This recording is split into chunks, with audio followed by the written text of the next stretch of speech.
Did we just add weather permitting to that? Yeah. No, it was on the last one. We just never remembered. We never caught it. I've never paid any attention to it. So Good, Conrad. Nice. Way to go. Hey, welcome to the In Wheel Time Car Show, we think. The weather didn't permit it this weekend, and that sucks. It does. But next month. Yep. That's right. Welcome to the award-winning In Wheel Time Car Show, your weekly go-to all things automotive place. Along with Mike out of this world, Mars, King Conrad DeLong, Jeff Zekin, I'm Don Armstrong. Glad that you could join us on this Saturday. The weather has warmed up just a bit. It was a cold night last night, but hey, the power is back on. Now all we need to do is worry about water. We need to get through this boil water BS and just get on with it. I hate brushing my teeth with a bottle of water. Use like like Jack this. Daniels. Yes. Jack Daniels. Jack Daniels is better, yeah. Or tequila or... Tequila is good, especially when you scrub them real hard. You know, it does a good job of deep cleaning those inside the gums. God. He also disinfects it. There is that. Well, Killer Locust next week is what I heard. Oh, great.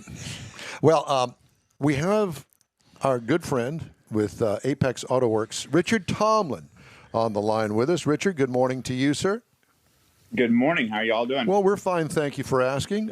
You surviving down there? Is the garage door open?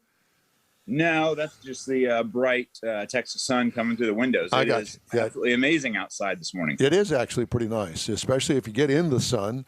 It's a nice contrast to what we've been dealing with.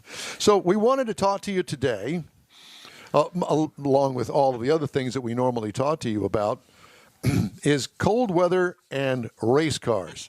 And, you know, especially in your field of autocross and road racing and that sort of stuff, how important is it to prepare your race car for cold weather running?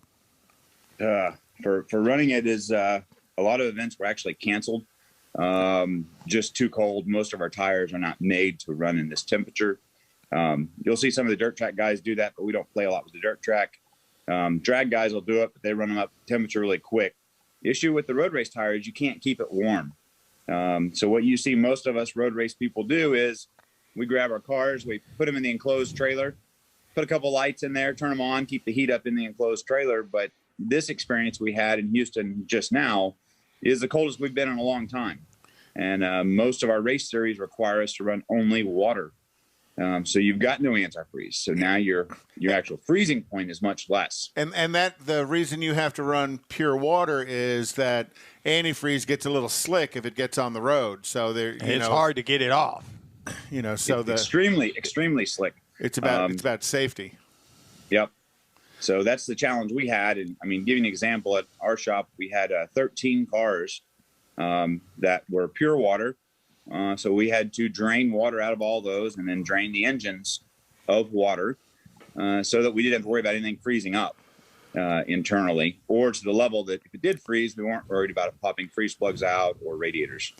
Well, how do you drain the actual engine block? Because there's always going to be some left in there. Yeah, you would think. There's always some left. You're correct. So the poor man's way, as I call it, the race car thrash, shade tree mechanic way, what we actually do is we'll drain the radiator first, drain your upper and lower hoses, and then we will crank the motor over 3 to 4 times without spark to it. And the water pump will actually pump out everything that's sitting in a water pump area. Wow. And at this point, your water's got enough room to expand if it does freeze that you're not concerned. Okay. So you got the water jackets in the heads or something like that. It's minimal, and there's room. Right. And then we still keep, what I call a trouble light. The old school lights we used to use with the clamps on them. Yep. Years back. Hard to find them now, or an incandescent bulb. LEDs just don't put out the heat that those old bulbs did. And you literally just put one under the hood of the car and run an extension cord out there and keep it plugged in after you've taken those other precautions. This week we'll start the onslaught of putting everything back together and burping the systems. And that's the challenge that, some of you know about way too well. Do those race cars run a thermostat? Most of us down here do not. You run an interior gauge that when your engine is at optimal temperature, but the thermostat actually creates what I'll call restriction in flow for when it is actually at temperature. Your goal is to get your system matched radiator to the actual racing that you're doing, so it is just constantly cooling the entire time. So you match it so it doesn't overheat or it doesn't somehow run cold. Run cold, yeah. Yep. Because you can run an engine cold. If you put a big radiator in it, you'll run it cold. Yeah. Or take a thermostat out of your street car. Sometimes the water circulates too fast. Right. And then you start having to mess with your oil because your oil is not up to temperature, then your viscosity is completely jacked up. What kind of oil do you run in most of your race cars, or does it vary? We actually run some very thick stuff down here, and it's basically because of the heat. Most of our racing is in, 85 to 90 plus temperatures. You'll see a lot of 20W50s running out there. Wow. Yeah, that's not unusual. Oil. It's kind of a Harley Davidson oil too, because I know Harley's the 2050 has been the oil of choice for that. And if you go way back into the 60s and 70s, 2050 was not an unusual weight for a performance engine. But you guys do it because you get such high ambient temperatures and then such high running temperatures as well. As the heat goes up, the viscosity goes down. Yeah, and that's the balance. But you're playing with oil and water to balance it out to keep your engine at a happy spot. And it's never perfect. There's always a sacrifice between one and the other. But as you do it 2 or 3 times, you make a couple oil changes, you play with that and your water radiator sizing, and you're good. So you mess with radiator sizing, or do you baffle the radiator to affect the amount of airflow going over it to adjust that temperature? Initially, you basically use cardboard and block off sections of the radiator to get an approximation on size. Okay. Because that also helps us reduce the overall weight that we're carrying on a car as well, because water has weight to it. But what a pain. I mean, you've got to really roll the dice when you're doing that. I guess after a while, you know what it takes as far as baffling is concerned to bring the temperature up, depending on the ambient air temperature. But, you got to do some experimentation there to figure that out. Okay. That's the name of the game, right? Get you one step ahead of everybody else. It's what they pay you the big money for, right? Right? Particularly when you start looking at our weather down here in August, you're running 90, 95, some days even 98 degrees. And if you're racing in August versus racing in March, whenever you're in the 70s, 75. Yeah, I mean, do you carry multiple radiators? I mean... not using multiple radiators, but once you purchase one, you usually end up keeping it. Your system's already set up for it. So a lot of the guys will just run the larger radiator and take the weight penalties, what I call it. Their driving skill is better than mine, so they don't have to measure every pound that goes into the car. Yeah. Okay. Well, that's cool. So everything got canceled this weekend. What do you have in the future that's coming up? With 2 weeks from now, first weekend of March, we've got a rallycross on Saturday. That'll be happening in Alvin. So that's the same as what Don talks about, taking the Corvette out to go run around our cones in a parking lot. Where at? This one's just on dirt in Alvin. Old airfield out here. You don't want to bring the Corvette to this one, Don, I promise. Well, no, I'm sorry. I'm not running dirt in the Corvette. Yeah. It's a lot of fun. A lot of all-wheel drive cars out there. A lot of front-wheel drive cars will show up to that. The following day, Sunday, we've got our autocross, which will be at Grand Sport Speedway. The one we had Super Bowl weekend, just shows you out there, give you a comparison. When the weather was right, 151 entries. Oh, wow. That day out there. So a lot of competition, a lot of places to go play. And we only look for it to grow more as this weather turns around. This weekend's event, you said, or events have been canceled. Are they going to be rescheduled? They'll be rescheduled later. It hadn't been announced. The issue we've got in Houston is we have so many car clubs, so many events happening. MSR is booked every weekend throughout the year. So you really got to make a bid for someone else, a smaller group to cancel one of their events so that somebody else can come in and grab it. But or share their event. So yeah. Let me ask you about the events. You're talking about the autocross. I mean, that's obviously on concrete or asphalt. I mean, yep. But the event on dirt. Yep. To me, that seems a little weird to be doing an autocross on dirt. It is a whole lot of fun. I will say, think back, and you guys should have been around a time when you actually knew somebody that had land or dirt where you could go out and play, or where there used to be dirt roads. Yeah. And you would go out in the middle of the night when you weren't supposed to be out in your father's truck and go sliding it around the corners. Yeah. This is what you're doing. But instead of a corner, it's a cone in a parking lot or a large field where you don't have to worry about tearing stuff up. Or Tuesday morning in a big parking lot, it was icy and you're drifting through ice and snow. He throws up his hands and says he doesn't know. In a big white van with my name on the side. Pinocchio. The best way to teach somebody how to drive. Yes, it is. Yes, it is. Yes. Understand skid control. Yep. Just have So fun. you still have your charity. I'll call it a charity cruise to Las Vegas planned. Wrench rally. It's Las That's Vegas coming back up to in Houston. April.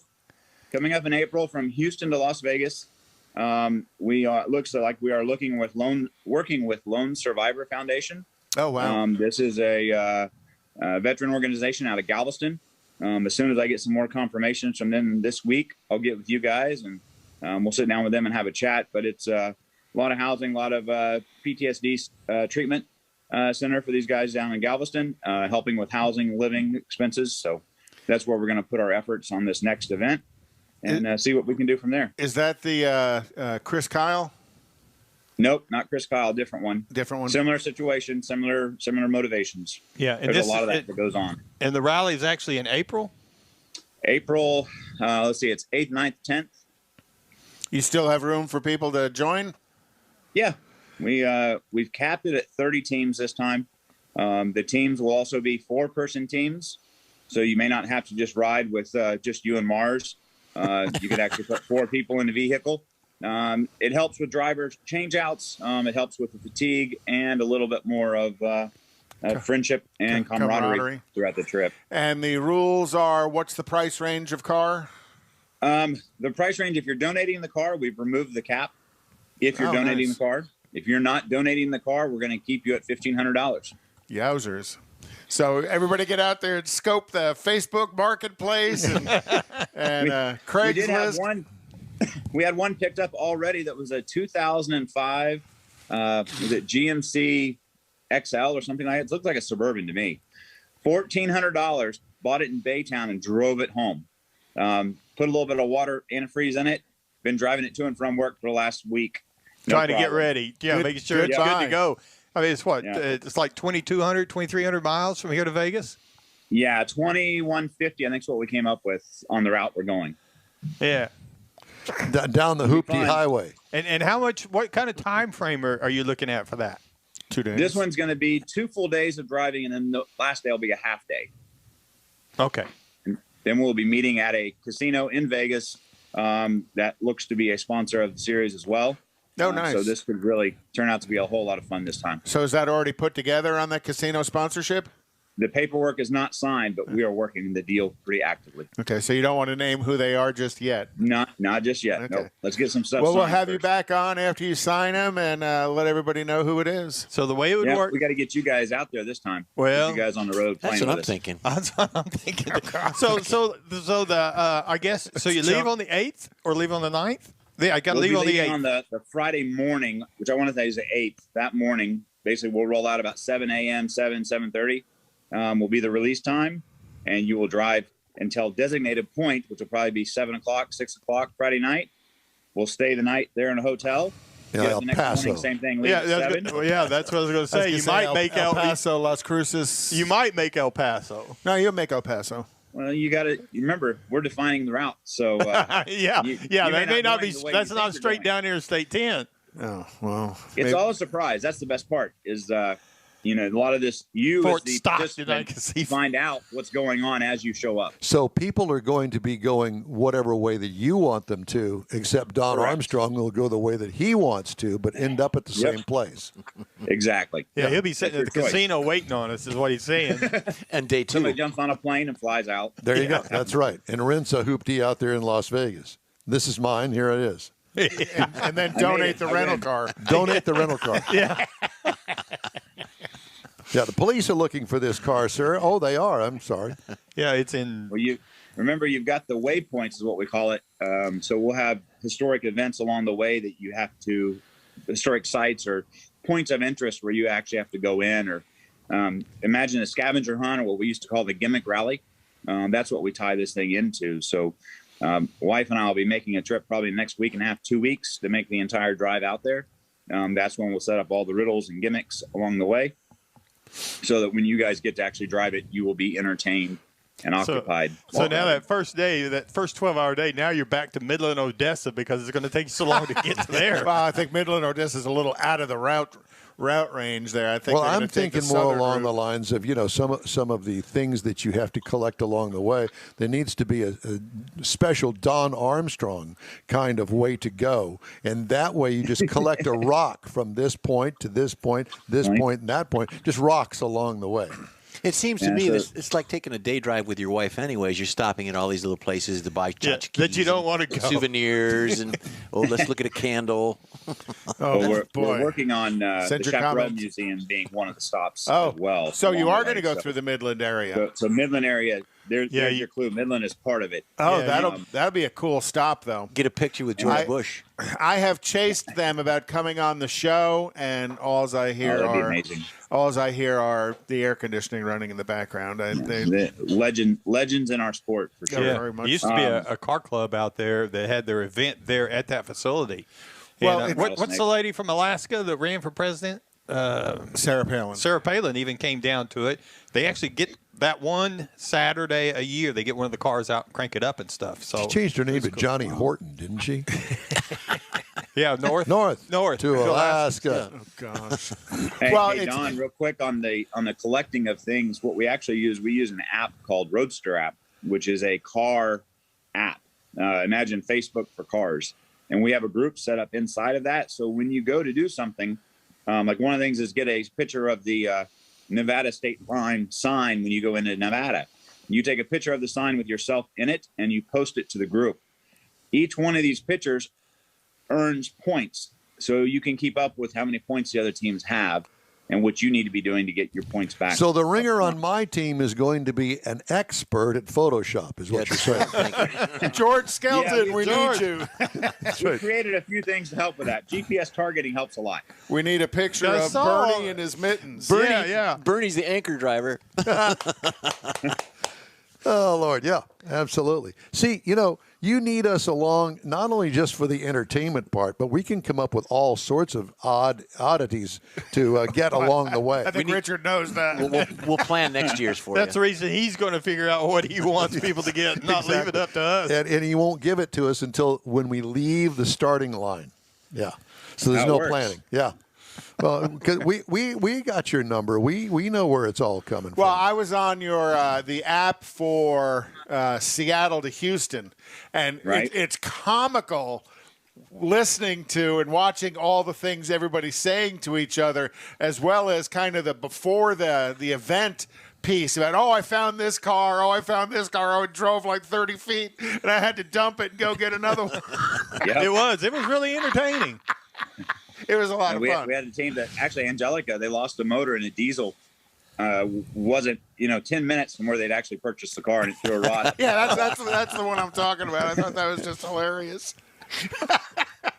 Richard, it's always great to talk to you. What fun. And we'll be in touch soon. Cold weather race prep, we're not even going to talk about that. Well, we didn't even get to look around the shop. That's okay. Well, But it's scca.hou. HOUSCCA.com. HOUSCCA.com. And Apex Autoworks. Yep. Yeah, Apex Alvin, Autoworks. Texas. If you guys need any car stuff, race car stuff, we'll be around. Richard Tomlin, thanks so much, brother. We'll talk to you soon. Appreciate it. All right, take care. Yep. We'd love to hear from you. Just shoot us an email. The address is info@inwheeltime.com. I just got a text from Stan Holtz at Loopy Tortilla. We're not having a cruise in. This is his words now. We're not having a cruise in, but people don't care, apparently. They're showing up anyway, so we are making a taco and coffee for anybody that shows up. Oh, that There's is not nice. many out there, but there are a few. And I told them that I would get that on the air. Absolutely. Thanks, Dan. Yeah, absolutely. Yeah, and we're sorry that we missed you this month, but we will be back with you next month for sure. Time now for This Week in Auto History. And This week in auto history, some pretty cool stuff happened. Some extremely memorable stuff, and one real sad thing happened this week in auto history. But let's start at the beginning. In 1852, the Studebaker brothers founded H&C Studebaker, a blacksmith and wagon building business. Studebaker actually started building wagons and made their fame during the Civil War manufacturing horse-drawn carriages. They converted the business to automobile manufacturing to become one of the larger independent automobile manufacturers. Studebaker's first vehicle that you see right here in 1902 was all. Hold up, Jeff. Go back. I know. Was all electric. So Studebaker's first vehicle was an electric vehicle, which I didn't realize that they were building electric. In 1898, this young man was born. Well, you can go back to the guy in the car, the smiling guy in the car. Glad that you got this all down pat. My finger is cold. Yeah, I thought so too. I'm sorry, I lost control. I just had a vision of that. And I don't really want to even describe In 1898, this young man was born. Any guess as to who it is? Enzo Ferrari, born in Modena, Italy. Became a professional auto driver with Alfa Romeo, established for 2 decades, and then he established the Scuderia Ferrari company, and then started building his own cars named after himself. And then in the next picture, that's him as a young man, and this is a picture of him at probably closer to death. His demise. They said he was a very demanding person, and I can understand why. There's other words they used. Well, and if you watch the movie, you can tell he got what he wanted. In 1911, the first self-starter based on a patent from Charles Kettering was installed in a Cadillac. The Ford Model T's crank starter, remember that's the way you used to have to start cars, was to hand crank them, broke a lot of teeth and broke a lot of arms, and Charles Kettering developed the electric starter. He was also the person who developed the electric cash register. I didn't realize that. So he had to count for all the money from the patent. That's right. In 1934, the Pennsylvania State University industrial engineer Amos Nehart fitted his own car. Amos. They call him Amos Moses. Oh, gosh. And it stinks, too. Developed his dual brake, clutch, and gas pedal, and created driver's education. Oh, my God. Dual clutch. Yeah, go ahead. Show the next picture. It actually there was a 3-pedal, because back then you didn't have automatic cars. So here on the passenger side, there's gas, brake, and a clutch as well. And that was the first go at driver's education. I want to post something on our Facebook page about getting people to tell us the stories of who taught them how to drive. That looks like a modern floor mat. Well, I just got a picture of 3 pedals. Of 3 pedals Yeah. On the passenger side. Only you would notice something like that. In 1972, the 15,007,034th Volkswagen Beetle rolled out of the assembly plant in Wolfsburg, Germany. Why is that number important? Because Ford made 15,007,033 Model Ts. So just one up them. And then they They continue to build. Volkswagen Beetle is the most produced vehicle in the world to this day. That's fake news. No, that's right. In 1973, Richard Petty, the king of stock car racing, won the Daytona 500 in front of a crowd of 103,000, which marked it as the largest crowd drawn for a sporting event at the time, exceeding 100,000 people. No longer were there questions about the mainstream popularity of NASCAR. And then in 1979, Richard Petty won his final and 7th Daytona 500, and the only one to have ever achieved that many Daytona 500s. What kind of car is that? That's an Oldsmobile. That's an Oldsmobile. And over time, Richard Petty drove Plymouths, Fords, Dodge, Oldsmobiles. There was a Chevy Monte Carlo in there for a period. He drove some Pontiacs. There was a Buick at some point in time. So I guess he went where whoever offered him the most money to drive their brand. But originally he was purely built around the Plymouth brand.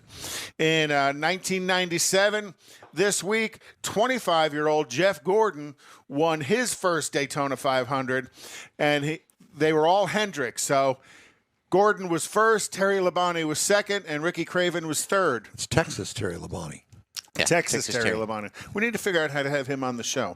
But that was Gordon's first in the Rainbow Warriors. You do that, Mars. And the Rainbow Warriors. And then in 2001, this is the sad event, 2001 this week, so 20 years ago was the crash of Dale Earnhardt at the Daytona 500 as changed coming racing right forever. to the end, changed racing forever, and he changed safety of vehicles forever as well. With all right, now look at some of the headlines. First of all, let's do some recalls. The Volkswagen Jetta and the Volkswagen Tiguan, both from model year 2021, being recalled because bolts may be missing from the front seat tracks. Nice. Oops, Martha. Sorry, we didn't mean to put you right through the front windshield. I thought this was a rocking chair option. Yeah. Toyota, the Lexus, transport hook may damage the fuel filler pipe on the Lexus RX 350 for model years 2019 and 2021.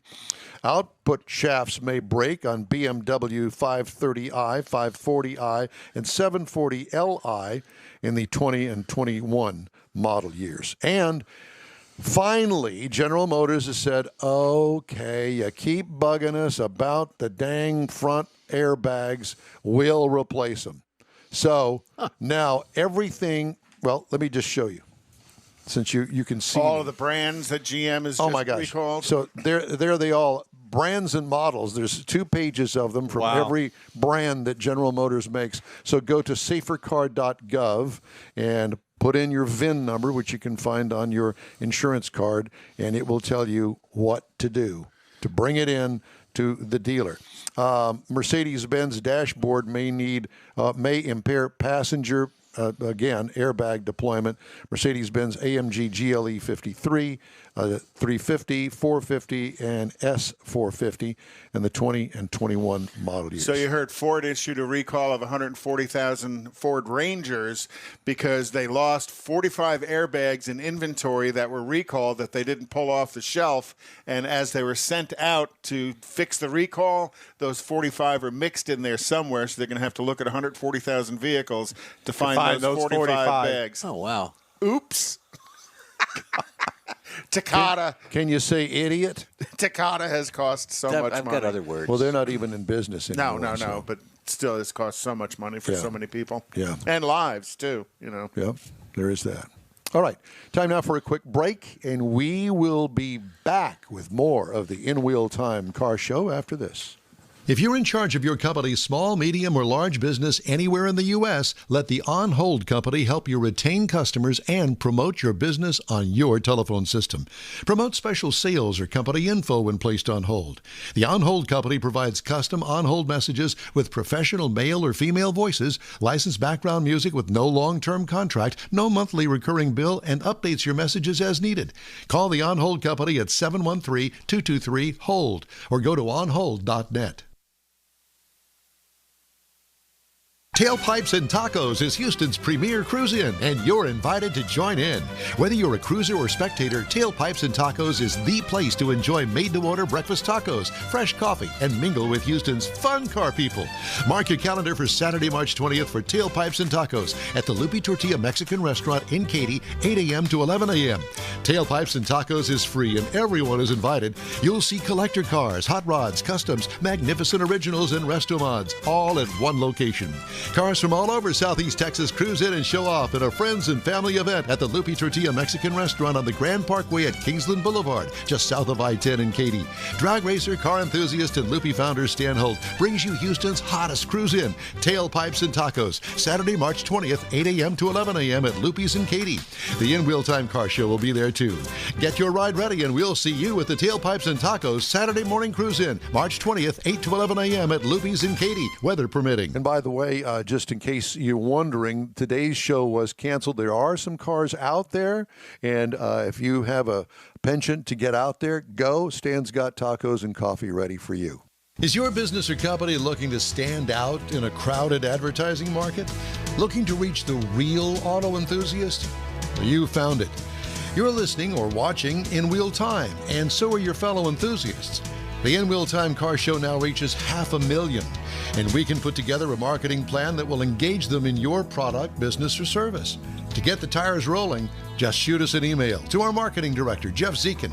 His address is jeff@inwheeltime.com.